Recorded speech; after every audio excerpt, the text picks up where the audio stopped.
इस मूवी की शुरुआत में हमें 1945 का एक सीन दिखाया जाता है जब सेकंड वर्ल्ड वॉर खत्म हो चुका था, जिसमें दो पायलट अपने घर की तरफ लौट रहे होते हैं। इसी बीच उनका प्लेन ड्रैगन ट्रायंगल नाम के एक आइलैंड के ऊपर से गुजरता है। अभी उनके प्लेन की शीशी पर एक पक्षी आके टकराता है और वो दोनों कुछ समझ पाते। इसी बीच उनके प्लेन पर बहुत सारे पक्षी आके टकराने लगते हैं, जिस वजह से प्लेन क्रैश होने लगता है। अभी वो दोनों प्लेन से कूद जाते हैं। अब इनमें से एक पायलट सुरक्षित जमीन पे लैंड कर लेता है और अपने साथी को देखता रहता है। अभी उसी बीच समंदर के अंदर से एक विशाल क्रोकोडाइल निकलता है और उसके दोस्त को खा लेता है। ये देख के उसका दोस्त काफी डर जाता है और जंगल की तरफ भाग जाता है। अब सीन बदलता है और प्रेजेंट में आ जाता है, जहाँ पर एक प्लेन उसी ड्रैगन ट्रायंगल नाम के आइलैंड के ऊपर से गुजर रहा होता है। इस फ्लाइट में लीन नाम का एक आदमी होता है जो उसकी बेटी के साथ होता है। अभी वो अपनी बेटी को किसी और लड़के से बात करते हुए देख लेता है और जब वो उसकी बेटी को इसके बारे में पूछता है तो उसकी बेटी उससे रूडली बात करती है और हमें पता चलता है उन दोनों के बीच बनती नहीं थी। इसी बीच प्लेन काफी हिलने लगता है और प्लेन के पायलट प्लेन को कंट्रोल करने की कोशिश करती है और प्लेन डिप्रेशराइज होने की वजह से पायलट को प्लेन को कम हाइट पे लाना पड़ता है। अब प्लेन ठीक हो चुका था, पर इसी बीच उनके प्लेन से भी वही बर्ड आके टकरा जाते हैं और प्लेन को काफी डैमेज हो जाता है। कैप्टन उसे समंदर के अंदर लैंड करता है और सभी को अलर्ट कर देता है। सभी ठीक चल ही रहा होता है। अभी इसी बीच उनका प्लेन एक चट्टान से जाके टकरा जाता है और प्लेन के दो टुकड़े हो जाते हैं और आगे का हिस्सा ब्लास्ट हो जाता है और दूसरा हिस्सा किनारे पे आ जाता है। अब उस प्लेन में से बहुत से लोग मर चुके थे, कुछ घायल थे। अभी वो चांग नाम का लड़का दिखाई जाता है, ई के पास आकर उसे देखने लगता है और उसके बारे में पूछता है। तभी लीन उसे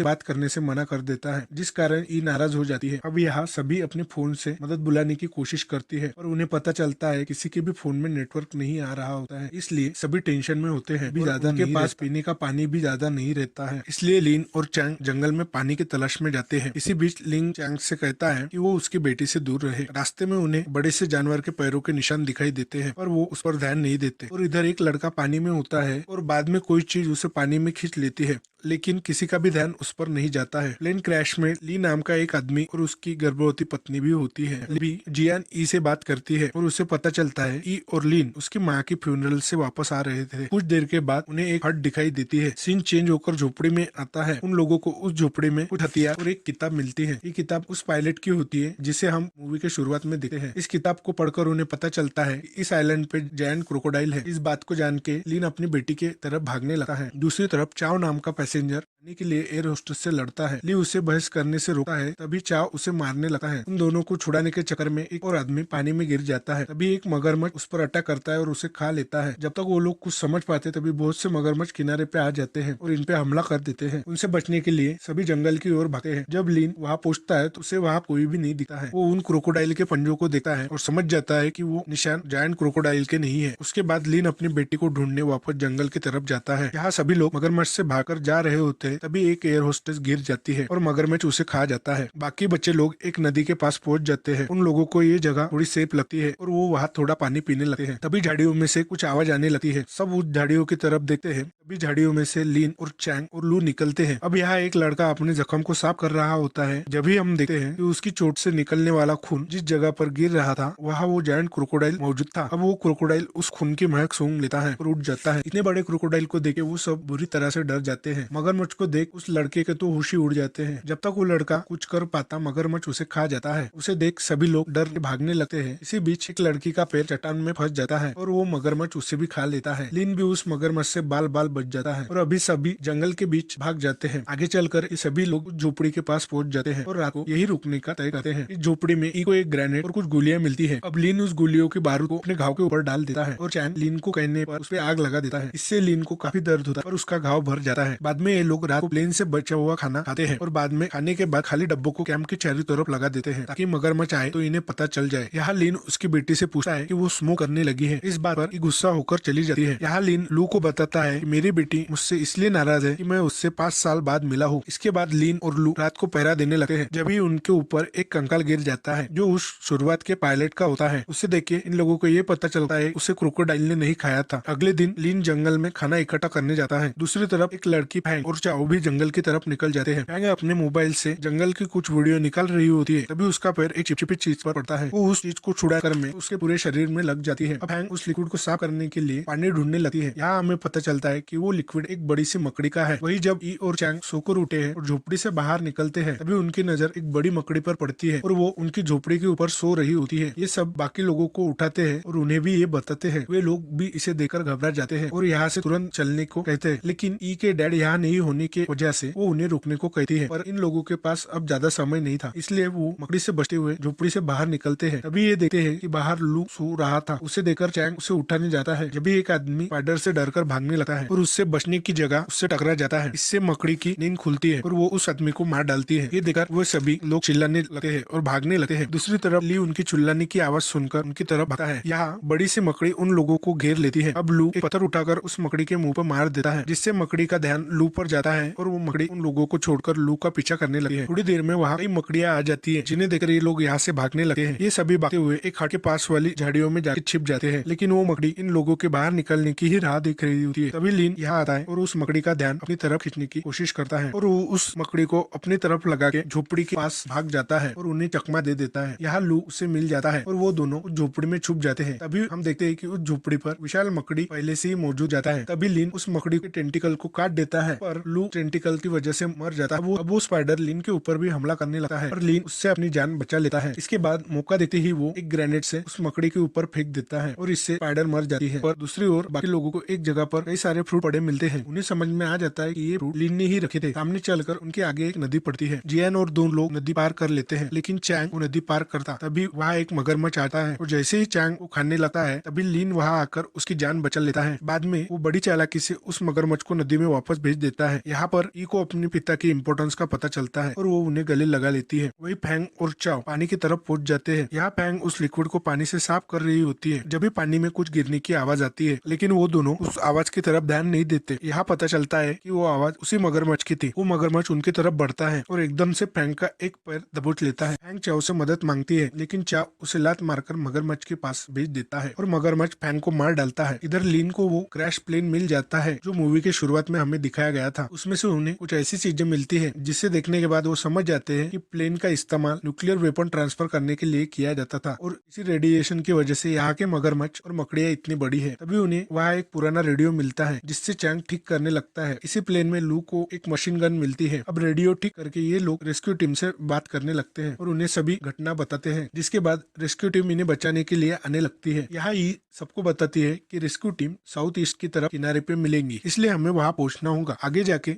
रास्ते में इन्हें चाओ भी मिल जाता है। तभी वो लोग उसे फैंग के बारे में पूछते हैं और चाओ उन्हें कहता है कि वो अब मगरमच्छ के पेट में है। इसके बाद वो सब साउथ ईस्ट की तरफ चलने लगते हैं। तभी इनके बीच एक बहुत बड़ी नदी पड़ती है। बाकी सब तो तैरकर नदी पार कर सकते थे, लेकिन उस प्रेग्नेंट औरत का नदी पार करना मुश्किल था। यहाँ पर लीन अपना दिमाग लगाता है और वो उससे एक नाव बनाता है। इसके बाद वो पहले खुद रिवर पार करता है और फिर वो प्रेग्नेंट लेडी को क्राफ्ट पर बैठकर नदी पार करने लगता है और बाकी सभी लोग नदी पार करने लगते हैं। कुछ दूर पहुंचने के बाद लीन को उस नदी में मगरमच्छ दिखाई देता है, जिसे देखकर वो इन लोगों को जल्दी नदी पार करने को कहता है। इसी बीच उस प्रेग्नेंट लेडी को खींचते समय उसकी रस्सी टूट जाती है। बाकी लोग इसी तरह से नदी पार कर लेते हैं, पर वो लेडी और उसका पति अभी भी नदी में होते हैं। अब ली अपनी पत्नी को बचाने के लिए उस राफ्ट को किराने की तरफ धक्का दे देता है और उस मगरमच्छ का ध्यान अपनी ओर खींच लेता है।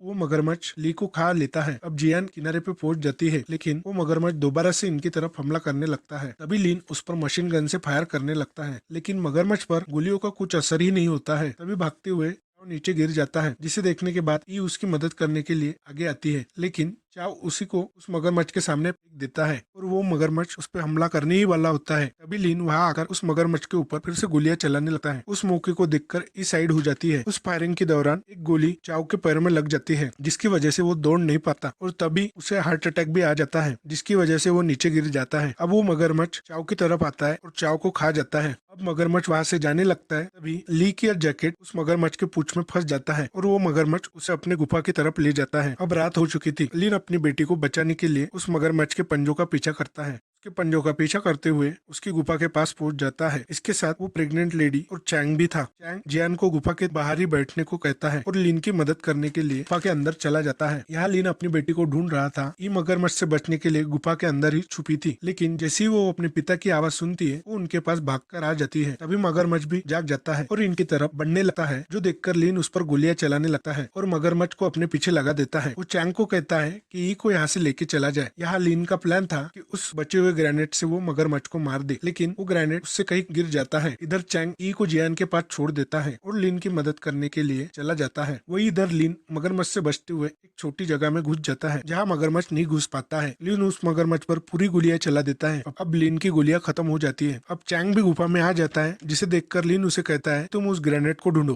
थोड़ी देर में चैंग को वो ग्रेनेड मिल जाता है। लिन उसे कहता है कि वो ग्रेनेड मगरमच्छ के पास फेंक दे, लेकिन चैंग जानता है कि उससे लिन भी मर जाएगा, इसलिए वो मगरमच्छ का ध्यान अपनी तरफ खींचता है। जैसे ही मगरमच्छ लिन से थोड़ी दूर हो जाता है, वो ग्रेनेड चैंग उस पर फेंक देता है, जिस धमाके से मगरमच्छ बुरी तरह घायल हो जाता है। दोनों राहत की सांस लेते हैं। उन्हें लगता है कि मगरमच्छ मर गया। अब वो दोनों साथ में ही बाहर आने लगते हैं। तभी वो मगरमच्छ उठकर फिर से उनके ऊपर हमला करता है। लिन तुरंत चैंग से उस मकड़ी का टेंटिकल लेकर उस मगरमच्छ के पेट को चीरकर मार डालता है और वो मगरमच्छ मर जाता है। अब वो दोनों भी गुफा से बाहर आ जाते हैं। ये अपने पापा को देखकर बहुत खुश हो जाती है। अब वो चारों साउथ ईस्ट की तरफ पहुंचने लगते हैं और सुबह होते ही रेस्क्यू टीम उन्हें वहां से बचा लेती है। यहीं पर ये मूवी खत्म हो जाती है। आपको ये मूवी कैसी लगी ये हमें कमेंट में जरूर बताएं और भी ऐसी मूवी देखने के लिए चैनल को लाइक और सब्सक्राइब जरूर करें। Thanks for watching.